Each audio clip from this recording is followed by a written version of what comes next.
Get ready. 10 seconds. 5 seconds. Start. Mr.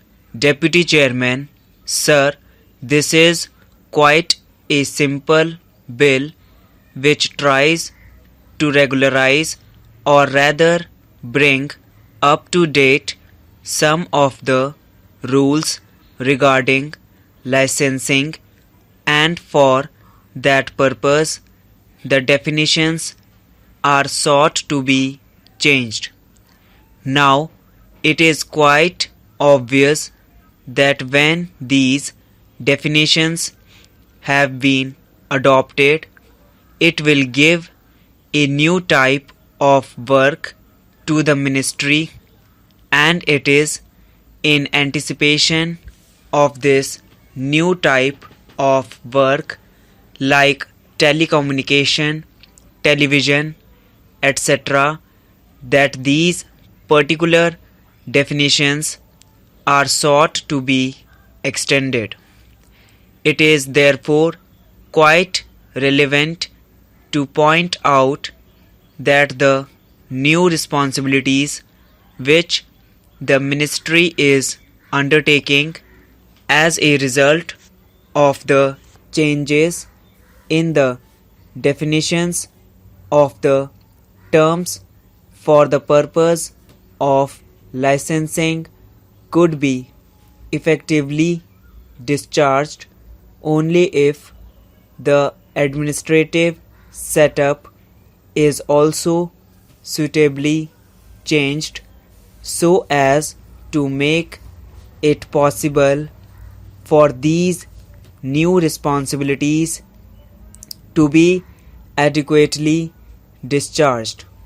Sir, we know that the zonal system in our telegraph and postal departments still requires a lot of change, and if these new responsibilities are to be adequately discharged, it will be necessary to reorganize and to create some new zones.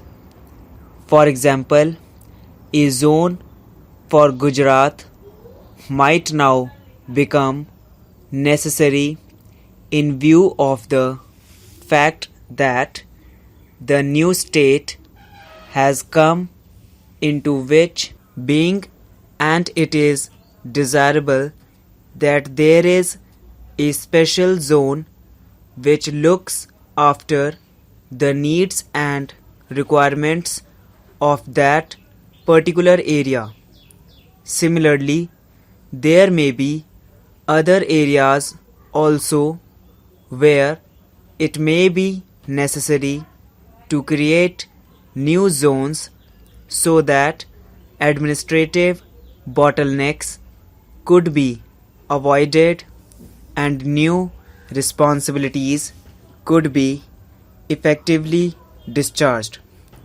Still, more important than this reorganization of the administrative setup wherever necessary and desirable is the question of the efficient, loyal, and willing service of the employees.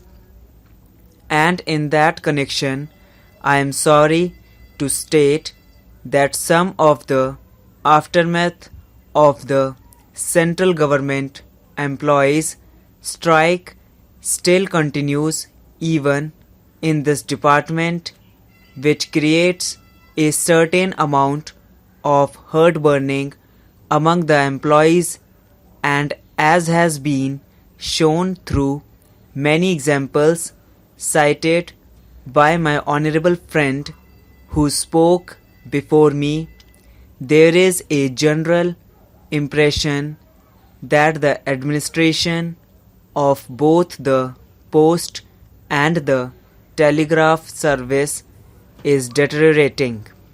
I do not know how far it is because of the top heavy nature of the administration, or how far it is because of the dissatisfaction among the employees over some of the policies that might be followed by government.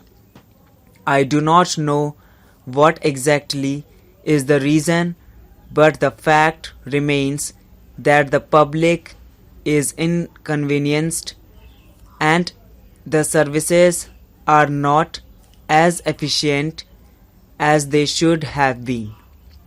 I would therefore request the Honorable Minister to examine this question of reorganization as well as the question of satisfying the legitimate demands of the employees more sympathetically, not only because it is just and desirable that the administration should be properly reorganized, but it is also desirable that the employees should be fully satisfied and their legitimate demands should be adequately met, and also because of the fact that this particular department has a direct contact, almost day-to-day contact with the public, and therefore if this particular department does not function properly, efficiently, and to the satisfaction of the public at large, it would mean that the public would be inconvenienced also. This being the additional reason, I would request the Honorable Minister to see if it is possible to reinstate all the employees who are still not reinstated, and to see that the entire effect of the central government employees strike is erased, so that the workers may be in a position to work more enthusiastically and with greater satisfaction to provide these services, which are so very important from the point of view of the convenience of the public. Not only that, but also important from the point of view of the rapid economic development in our country, which is the primary objective before us. It is well known that the post and telegraph services play a very important role in the economic development of the country. If the post and telegraph services are efficient to that extent, economic development becomes easier. If they are not efficient, it becomes difficult for the people to carry on their day-to-day activity and to maintain their contacts. In view of all these various considerations, and especially in view of the fact that with this bill the Honorable Minister is seeking to enlarge some of the functions of the ministry, I would request him to take these various points into consideration and see what he could do in the matter. Mr. Deputy Chairman, Sir, I wish to lend my support to this bill. The bill is a very simple one and there is no need for any controversy or exchange of hot words regarding the matter.